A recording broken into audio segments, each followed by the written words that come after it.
हिंद। आज हम हिंदी व्याकरण पार्ट 2 में चल रहे हैं और हिंदी व्याकरण हमने भाषा पढ़ाया था, भाषा हो चुका था और आज हम हिंदी व्याकरण में चल रहे हैं। हिंदी व्याकरण, हिंदी ग्रामर। तो परिभाषा, हिंदी व्याकरण ज्ञान की वह शास्त्र है जिसके द्वारा हम मानव हिंदी भाषा को शुद्ध शुद्ध पढ़ना, लिखना तथा बोलना सीखते हैं। हिंदी व्याकरण कहते हैं। दोबारा देख लेते हैं। हिंदी व्याकरण ज्ञान की वह शास्त्र है जिसके द्वारा हम मानव हिंदी भाषा को शुद्ध शुद्ध पढ़ना, लिखना तथा बोलना सीखते हैं। हिंदी व्याकरण कहते हैं।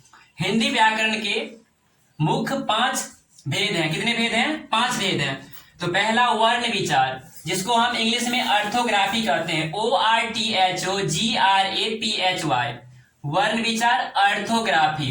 ऑर्थोग्राफी, वर्ण विचार, शब्द विचार, शब्द विचार, शब्द विचार, एटिमोलॉजी, ETYMOLOGY, एटिमोलॉजी, शब्द विचार, वाक्य विचार, सिंटैक्स, SYNTAX, सिंटैक्स, चिन्ह विचार, पंचवेशन, PUNCTUATION,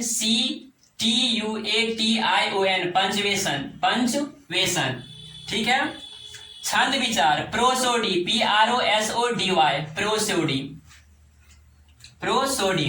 तो हमने भाषा पढ़ लिया था। उस भाषा पार्ट 1 था। पार्ट 1 में भाषा पढ़ते और पार्ट 2 में हम हिंदी व्याकरण। पार्ट 2 में हम क्या पढ़ रहे हैं? हिंदी व्याकरण।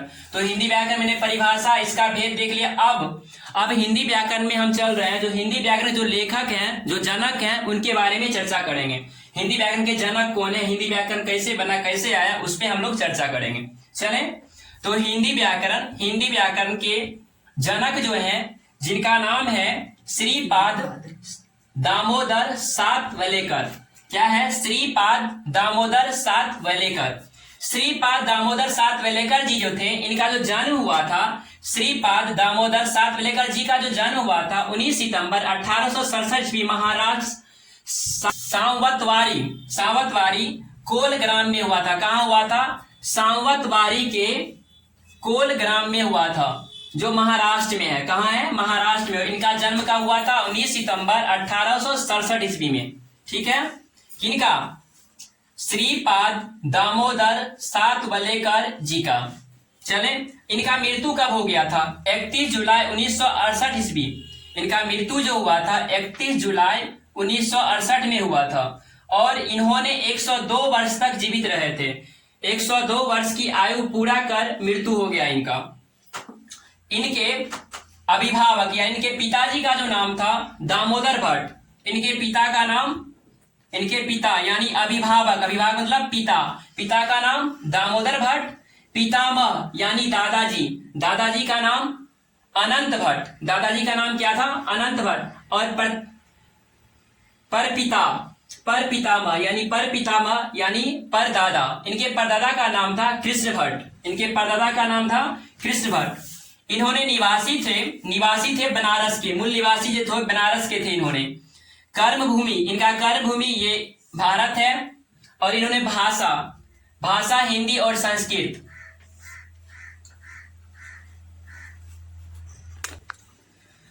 हाँ, तो अब आगे चलें। इनके द्वारा रचित उक्ति व्यक्ति प्रकरण जो है, इनके द्वारा रचित उक्ति व्यक्ति प्रकरण हिंदी व्याकरण का पहला ग्रंथ है। क्या है? उक्ति व्यक्ति प्रकरण जो है हिंदी व्याकरण का पहला ग्रंथ है। किनके द्वारा रचित? तो दामोदर पंडित द्वारा। प्राकृत पैगंबर, और इन्होंने एक और प्राकृत पैगंबर जो है दामोदर पंडित द्वारा रचित एक काव्य ग्रंथ है। इन्हीं के द्वारा एक हिंदी व्याकरण जो रचित है वो पहला ग्रंथ है, जिसका नाम है उक्ति व्यक्ति प्रकरण। ठीक है। तो ये पहला ग्रंथ है और दूसरा ग्रंथ में इनके द्वारा रचित काव्य ग्रंथ है। चलिए, रचना काल 12वीं शताब्दी का। कब क्या है? 12वीं शताब्दी का है। इनका रचना काल 12वीं शताब्दी का है। उसके बाद इन्होंने जो रचा था प्राकृत पैगंबर दामोदर पंडित द्वारा रचित एक काव्य ग्रंथ है। ये जो रचा गया था काशी के राजकुमारों को बाजार की भाषा सिखलाने के लिए रची गई थी। काशी के जो राजकुमार थे ना, उनको काव्य ग्रंथ जो रचा गया था, उनको ये भाषा सिखाने के लिए रचा गया था। राजकुमारों को बाजार की जो आसपास की भाषाएं, बाजार की भाषाएं थी, उस भाषा को सिखाने के लिए यह ग्रंथ को रचा गया था, जो काव्य ग्रंथ के नाम से जाना जाता है। ठीक है। शिक्षा, इनका जो शिक्षा जो हुआ था, इनका शिक्षा हुआ था जे स्कूल ऑफ आर्ट्स मुंबई में। कहाँ हुआ था? इनका शिक्षा हुआ था जे स्कूल ऑफ आर्ट्स मुंबई में इनका शिक्षा हुआ था। इनका शिक्षा ग्रहण प्रारंभ हुआ था 8 वर्ष की आयु में श्रीपाद की स्कूली शिक्षा शुरू हुई थी। कब? 8 वर्ष की आयु में। ठीक है।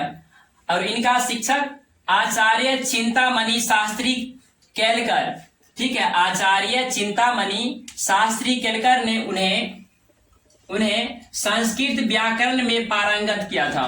संस्कृत व्याकरण में चिंतामणि शास्त्री केलकर जी ने इन्हें क्या किया था? संस्कृत विद्या में इनको निपुणता दिलाई थी। बचपन से ही श्रीपाद दामोदर सातवलेकर को वेदों का अध्ययन कराया गया। उनको बचपन से ही वेद का अध्ययन कराया गया था। संस्कृत भाषा प्रचार में भी पहला अखिल भारतीय प्रयास पंडित सातवलेकर ने ही किया था। यानी संस्कृत भाषा का प्रचार प्रसार जो हुआ था, पहला अखिल भारतीय प्रयास पंडित सातवलेकर जी के द्वारा ही किया गया था। चले अगला, भारत सरकार द्वारा साहित्य एवं शिक्षा में विशेष योगदान के लिए उन्हें 1968 ईस्वी में पद्म भूषण से सम्मानित किया गया था। कब किया गया था? भारत सरकार द्वारा साहित्य एवं शिक्षा में विशेष योगदान के लिए उन्हें 1968 ईस्वी में पद्म भूषण से सम्मानित किया गया था। और पद्म भूषण सम्मानित है क्या? पद्म भूषण सम्मानित जो है, पद्म भूषण पुरस्कार भारत के सर्वोच्च नागरिक पुरस्कार है। यह भारत का सर्वोच्च नागरिक पुरस्कार है। यह किन किन क्षेत्रों में दिया जाता है उस पर भी हम जानेंगे। यह पुरस्कार विभिन्न क्षेत्रों जैसे साहित्य, चिकित्सा, कला, समाज सेवा, लोक कार्य, इंजीनियरिंग, व्यापार और उद्योग, शिक्षा, खेल कूद, सिविल सेवा इत्यादि के संबंध में प्रदान किया जाता है। तो ये सब हम देख लेंगे।